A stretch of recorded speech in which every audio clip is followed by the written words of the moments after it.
370 जैसे सत्ता पर आए तो एक क्षण में नष्ट कर देते हैं, परास्त कर देते हैं। अब 3 महीने गुजर गए, महापरिनिब्बाण की घोषणा की भगवान ने ये माघ पूर्णिमासी को। 3 महीने के बाद मेरा महापरिनिब्बाण होगा। अब 3 महीने हो चुके, फिर भी सरकार है ना सोने का ढोंग कर रही है ना। तो सरकार मुर्दा है, तो सरकार मानेगी ऐसे लग रहा है आपको? बिल्कुल नहीं मानेगी।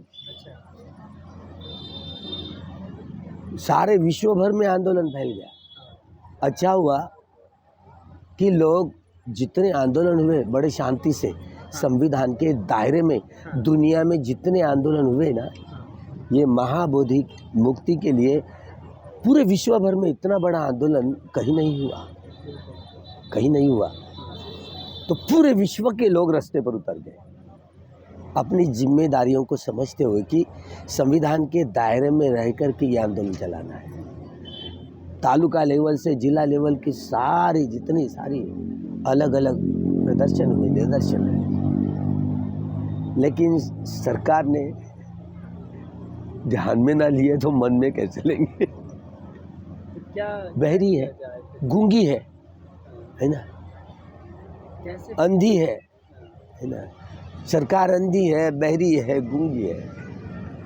अब उसको इतनी अकड़न आ गई क्योंकि पैरालिसिस का अटैक आ गया सरकार को। इतने साल बीत गए, 75 साल बीत गए, देश इस स्वतंत्रता का अमृत महोत्सव मना रहा है। अमृत काल चल रहा है ना। और इस अमृत काल में बाबा साहब ने जिस मनुस्मृति को जलाए, शूद्र और हमारी माता बहनों की ये उपमर्द करने वाला जो ग्रंथ है उसको जला दिया 25 दिसंबर 1927 को। और आज यह अमृत काल मनाने वाली ये आतंकवादी सरकार है। इन आतंकवादी सरकार ने मणिपुर में हमारे माता भगिनियों को नंगा करके ढींड निकालते हुए, देश के लोग, पता है देश जिंदा है या नहीं मुझे नहीं पता, लेकिन मैं तो मरा हुआ समझता हूँ। जिस मनुस्मृति के कानून से जाति व्यवस्था का इतना रोग इस समाज व्यवस्था को जो बीता था, बाबा साहब के ही मन में यह बात फैली कि इतनी सारी गुलामी, तो गुलामी की जंजीर तोड़ने के लिए मनुस्मृति का दहन करना पड़ा बाबा साहब को। और वो भी अपने ही मित्र है, एक सहस्त्रबुद्धे नाम के ब्राह्मण मित्र, उन्हीं के हाथों से नमः नमः नमः स्वाहा जला दी गई। तो इतनी सीधी सरल बात नहीं है। मोदी जी तो दूसरे देश में जाते हैं तो बोलते हैं कि बुद्ध के धरती से आए हैं जी। में तो बुद्ध का नाम लेते हैं मोदी जी जब जाते हैं। अरे इतना ढोंगी, ही जो है ना first fake prime minister in India, पहला ऐसा फेक प्राइम मिनिस्टर है, इतना ढोंगी है। Hypocrite, he is the first fake prime minister है इस दुनिया का। देखो भारत का इतना हिपोक्रेट है। बोध गया में जब आता है ना, वो वहाँ पर जैसे कोई बुद्ध कोई ध्यान करता है, ध्यान का भी ध्यान करने का ढोंग करता है ना। वो क्योंकि जियोलॉजिकल नहीं है बोलते ना, वो माँ के कोख से नहीं आया, पता नहीं। अब भिक्षु होने के बाद बोल नहीं सकते, हमारी हमको पाबंदी लग गई, क्या करें। और ऐसे लोग भी, इसलिए अब फेक डिग्री, अब क्या क्या बोलते। पंडित जी पहले भी आंदोलन हुए बीटीएस को खत्म करने के लिए, और लेकिन ऐसे आर्गुमेंट सुप्रीम कोर्ट तक हम बाहर बोलते हैं कि 26 जनवरी 1950 को जब संविधान का अमल शुरू हुआ, राजनीतिक जनतंत्र उसका अमल शुरू हुआ, एक व्यक्ति एक मत एक मूल्य, झुग्गी झोपड़ी में रहने वाला हो या जंगल पहाड़ों में रहने वाला, कोई व्यक्ति हो, टाटा बिरला हो या आदिवासी कोई हो, अब राजा का निर्माण रानी के पेट से नहीं, कोख से नहीं, बैलेट पेपर से, मतदान से। तो बाबा साहब ने देश के नागरिकों को ऐसा अधिकार दिया जिसको खून नहीं बहाना पड़ा, देश विदेश के लोगों को इस मौलिक अधिकार को प्राप्त करने के लिए खून बहाना पड़ा। लेकिन इस बोधिसत्व का चित्त है ना, बड़ा महाकुशल चित्त होता है। इस देश के इस सारे संप्रदाय के सारे लोगों के नागरिकों को बाबा साहब ने जैसे कैसे मुंह में यहाँ तक के एक ग्रास ऐसे ले लिया, देखो भाई खाओ, चबा करके खाओ कम से कम। लेकिन देश के लोगों को चबाना भी याद नहीं। लोहे के चने खाना तो बहुत दूर है। अब कैसे खाएंगे लोहे के चने लोग, पता नहीं क्या होगा।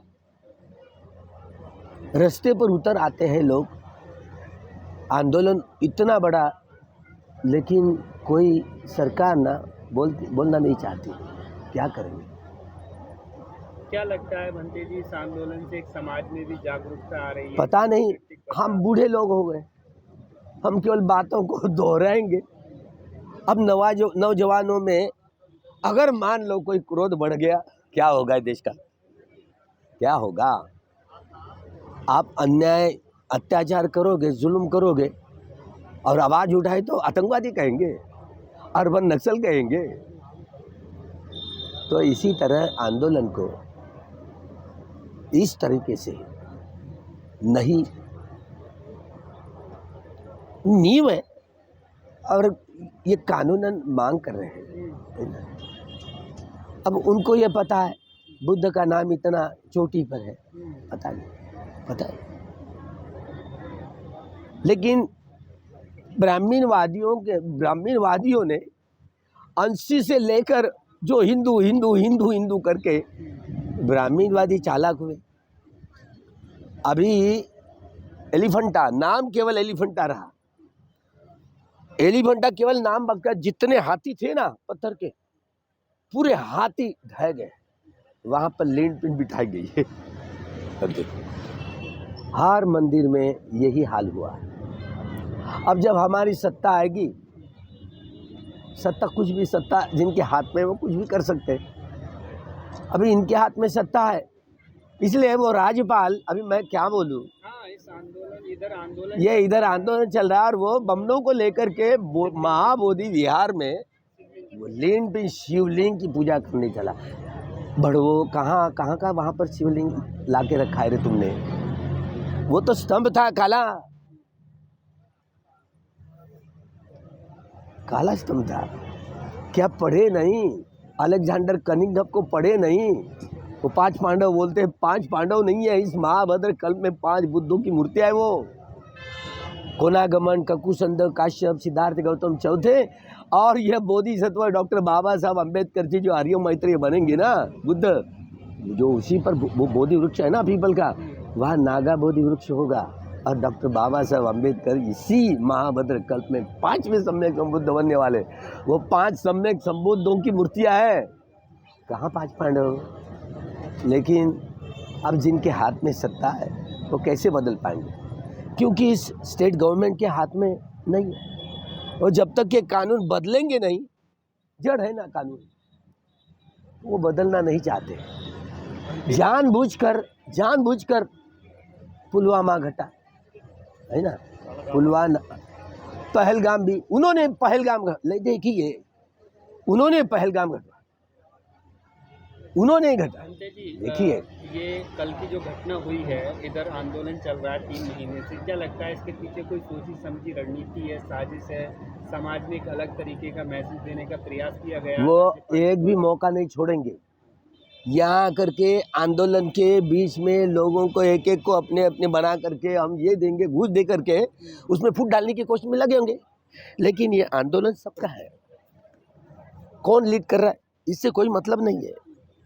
ये कानूनन आंदोलन है, ये मूलभूत अधिकारों का आंदोलन है, तो ये जायज़ है, ये कोई आतंकवादियों का माहौल नहीं है। तो हथकंडा में अपनाएंगे, हर हथकंडा को अपनाएंगे, क्या करेंगे? लेकिन ये देश के लोग इस आंदोलन को सपोर्ट कौन दे रहा है? अलग अलग जो अल्पसंख्यक भी है, 1-2 इक्का दुक्का लोग आते, लेकिन जहाँ जो यादव लोग हैं बिहार में अक्सर, उन यादवों को क्या पता कि वे भी बुद्धिस्ट थे, इतिहास भूल गए। अगर लालू ने अभी हिम्मत जमाई ना, लेकिन बुद्धि के इतने पगले लोग हैं, गुलाम लोग हैं, ब्राह्मणवाद का इतनी गहरी छाप कि वो सोचने की बुद्धि, अरे सब कुछ किया है तो भगवान ने किया, बड़े ईश्वर ने किया, परमेश्वर ने किया। तो इस तरीके की जो सोच होती है वो क्या बदल सकते हैं समाज को। अगर लालू यादव ने धर्मांतरण की घोषणा की तो बिहार रहेगा, अलग चीज रहेगी। अखिलेश यादव ने धर्मांतरण की घोषणा की ना, तो रास्ते पर ये लोग आएंगे। लेकिन हम लोगों ने इतने साल बीत गए, धम्म क्रांति के बाद 14 अक्टूबर 56 को बाद 68 साल बीत रहे अभी, लेकिन हम इन सारे ब्राह्मणेतर लोगों को जगाने में कामयाबी हासिल नहीं कर पाए। ये हमारी गलती है, हम सबकी गलती है कि तौर तरीके हमने भी सीखना था ताकि इनको जगाने में हम कामयाबी हासिल कर सकते थे, लेकिन नहीं जगा पाए। शेंडी वालों ने उन हिंदू करके, ये आर्य समाज के संस्थापक दयानंद सरस्वती जी पृष्ठ नंबर 81 पर उसने सत्यार्थ प्रकाश ग्रंथ में लिखा है कि ये ईरानियन लोग, पर्शियन लोग, मुस्लिम जो राज सत्ताधारी थे, उन्होंने हमको गाली के रूप में यह नाम दे दिया हिंदुस्तान करके। हिंदू यानी गुलाम, दास, काला, लुच्चा और चोर, लुच्चा, लफंगा, इस तरीके के मतलब होते हैं। ये कोई इस देश का शब्द नहीं है, इस भूमि का शब्द नहीं है। तो गाली हमें दी है, इस तरीके की प्रतिक्रिया उन्होंने अपने ग्रंथ में लिखी, प्रश्न नंबर 81 में सत्यार्थ प्रकाश, गाली दी करके। लेकिन ब्राह्मणों ने अपने ब्राह्मण धर्म का नामकरण हिंदू 2000 टोटली हिंदू। सिंधु नदी का नाम हिंदू क्यों नहीं बदल गया? अभी तो सिंधु नदी बोला जाता है, सिंधुस्तान बदलने में क्या जाता था, लेकिन नहीं ना। अभी ये नहीं बोलेंगे कि ककुसंध, ये सैंधव जो संस्कृति का नाम था, ये कोनागमन ककुसंध बुद्ध के समय में इस नदी का नाम पड़ा, खोनाजे सैंधव, ये सिंधु नदी का। तो ये ककुसंध बुद्ध थे। ककुसंध उनके काल में जब जम्बूद्वीप की यहाँ बड़ा नक्शा था। तो बनते जी, यही तो सवाल है। ये लोग कुछ ये भी कहते हैं कि भाई बुद्धिज्म या बौद्ध हिंदुओं से अलग नहीं है, वो हिंदू धर्म की एक शाखा है, तो हम कैसे हट जाएं वहाँ से? अब देखिए, बुद्धिस्ट लोगों का स्वतंत्र कानून नहीं है ना? तो वो भी होना चाहिए था। उसके लिए उसके पर्सनल लॉ नहीं है, तो बुद्धिस्ट पर्सनल लॉ होता तो हिंदू धर्म का बाग बोलने में कठिनाई जाती, मतलब पूरा रिश्ता ही टूट जाता। पूरा रिश्ता ही टूट जाता। लेकिन ऐसा हुआ नहीं। हमारे वकील लोग यहाँ नतीजे तक पहुँचे नहीं। हमारी संस्था है, हमारा आंदोलन वहाँ तक, उस लेवल तक पहुँचा दी। तो हमारी गलती है, तो क्या करेंगे? बाबा साहब बोल रहे थे करेंगे करके, लेकिन अभी वो राम मंदिर चला गया ना। राम मंदिर कहाँ राम है और कहाँ मंदिर है? वो तो साकेत नगरी में, इतने पुरातत्व वैज्ञानिक कहते हैं ना, साकेत नगरी में बसा हुआ वो बावरी भिक्षु थे, बावरी महाविहार आक्रमण हुए और लपेट लिया। होता है, प्रतिक्रांति होने के बाद में सारा तहस नहस हुआ। प्रतिक्रांति हुई, ये बाबा साहब को इस बात समझ में आई और अन्य किसी व्यक्ति को नहीं समझ में आई। तो क्या करे, जो इतिहास ही भूल जाते हैं तो इतिहास को क्या निर्माण कर पाएंगे? अंत में सरकार से क्या अपील करेंगे? सरकार से अपील करने से कुछ मानेगी नहीं। बिल्कुल नहीं मानने वाली है सरकार। तो फिर क्या रास्ता? देखिए, ये मूलभूत अधिकारों का हनन करते करते आई है सरकार। जड़ है ना, इन मूलभूत, कहीं पर भी बटन दबाओ कमलाबाई पर जाएगी, हमको क्या पता। हाँ, कमलाबाई पर जा रही है ना, बटन दबाई तो कोई भी बटन दबाई, कोई हाथी पर दबाता है कमलाबाई पर जाता है, कोई पंजे पर दबाता है कमलाबाई पर जाता है, कोई पर किसी पर बटन दबाइए।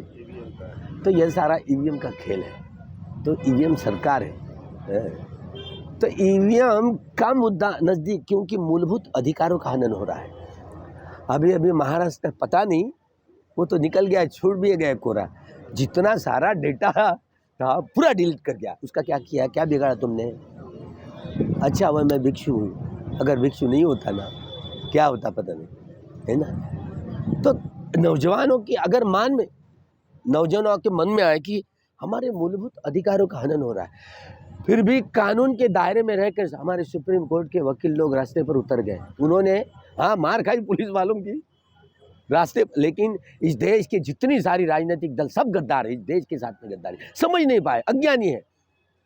अगर कोई हो, सब के सब अगर रास्ते पर उतर जाते ईवीएम हटाओ, लेकिन अभी भी हाथ नहीं लगा रहे। कांग्रेस से लेकर सब दल, सभी, मैं किसका नाम लूं, सभी तो सब के सब अज्ञानी लोग हैं। कोर्ट में तो जाते हैं लेकिन वहां से रिजेक्ट कर दी जाती है। कैसे रिजेक्ट, ऐसे नहीं करेंगे तो आर्गुमेंट करना नहीं आता आपको। तो सुप्रीम कोर्ट के वकील बड़े बड़े पड़े हुए हैं वहां पर। अब सुप्रीम कोर्ट की तरफ से आपको न्याय मिलेगा, इसका भरोसा रह रहा है क्या है? ये भूषण गवई भी आएंगे, फिर भी हमारे हाथ में देने वाला नहीं है, ये ध्यान में रखिए, समझे। लोहिया की जो हत्या है ना, जो इस देश के गृह मंत्री ने की है, समझिए, तो उसने बचाया भूषण ने, इसलिए तो सुप्रीम कोर्ट का भी कल शपथ भी दिए सुबह सुबह। रंच मात्र विश्वास नहीं है, रंच मात्र। वो क्या कहेंगे, हाँ वो गवई का लड़का था, होगा, कुछ नहीं करने वाला। ईवीएम को बैन करा जाए तभी, इसीलिए रास्ते पर जड़ है ना। इस सरकार का खात्मा करना है तो सभी राजनैतिक, सांस्कृतिक, आर्थिक सभी सांस्कृतिक संगठनाओं ने रास्ते पर उतर करके ईवीएम हटाओ और ये संविधान बचाओ। यह आंदोलन साथ साथ करना ही पड़ेगा इस देश के नागरिकों को।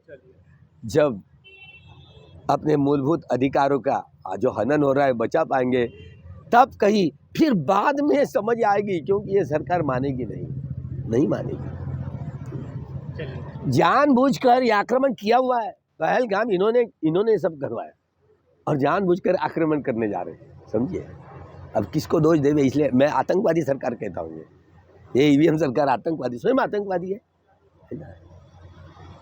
ये संविधान के नाम से बाबा साहब का नाम तो लेते हैं, लेकिन शुरू में जैसे बड़ा बड़ा नमस्कार चमत्कार करने लगा संसद पे, दायरे में जाकर के, सीढ़ी में जाकर के, लेकिन सब के सब खोखलापन हो गया। इतना प्राइवेटाइजेशन किया है कि संविधान के 337 जो 38-39 के कलम के अनुसार इतना प्राइवेटाइजेशन करना, वो तो राष्ट्रद्रोह का खटला चल सकता है, लेकिन कैसे, क्या करें, अब वही उनके हाथ में है। हाँ, इसीलिए ये कानून है ना, जैसे ये कानून बदलना पड़ा, कांग्रेस वालों को बिल्कुल लज्जा नहीं है, सब बेच डाले। 147 एमपीज को रिजेक्ट करके, बरतरफ करके कानून पारित किया नरेंद्र मोदी ने दूसरे दिन कि चुनाव आयोग का उसका चुनाव कैसे बदलती है, क्योंकि वह चुनाव हुआ सरकार माना जाता है ना, तो अगर कानून में बदल दिया तो रोक नहीं सकते। तो उन्होंने जानबूझकर कि ये प्राइम मिनिस्टर हो, विपक्षी नेता हो और उन्हीं का ही जो मंत्री हो कैबिनेट, उनके द्वारा यह चुनाव होगा, ऐसे कानून पारित करके राष्ट्रपति ने साइन नहीं, कानून पारित हो गया और बस फिर से आकर आ ही गए ना। लोगों को लगता था हवा दूसरी चल रही थी, लेकिन इतने महाराष्ट्र के इतने आज जो 75 लाख वोट कहाँ से ऐसे टपक गए 6 बजे से बाद में, वो तो सब लाइनें, सब कतारें बंद होती है। चुनाव आयोग क्या जवाब देगा, कुछ दे ही नहीं सकता, क्योंकि अपने अपने दायरे में जितने सारे फंडा जो हुआ 6 बजे के बाद में, तो 76 लाख वोट ये महाराष्ट्र में कहाँ से 6 बजने के बाद में ये पड़ा वोट, तो इसमें किसी प्रकार का कोई संदेह नहीं। लेकिन वहाँ आर्गुमेंट कौन करेगा, पूरा का पूरा डाटा डिलीट किया, क्या करोगे उनका, क्या करोगे, वो तो सत्ता भोग रहे हैं ना, भुगत रहे। तो पता नहीं, अब लोग आंदोलन के रास्ते पर उतरते हैं, अभी भी विपक्ष भी उतरेगा, इसकी भी गारंटी नहीं है। इसलिए जो प्रोग्रेसिव संगठन है, सामाजिक, आर्थिक, सांस्कृतिक, जो भी संगठन, आंदोलन सही दिशा में जा रहा है। सही दिशा में मतलब क्या है कि यह आंदोलन बहुत चलेगा। अब लेकिन इस आंदोलन के तोड़ने के लिए बहुत हथकंडे अपनाएंगे, वे सरकार स्वयं हथकंडे अपनाएंगे। तो हम लोग सोचना चाहिए कि ये बहुत सारे हथकंडे अपनाएंगे, कम से कम ये हथकंडों से दूर रहे हम अपने अपने मन में मनमुटाव आता है तो नहीं आ जाना चाहिए। हाँ, जो मनमुटाव आए भी तो दूर करने की कोशिश में लग जाएंगे। ठीक, ओके।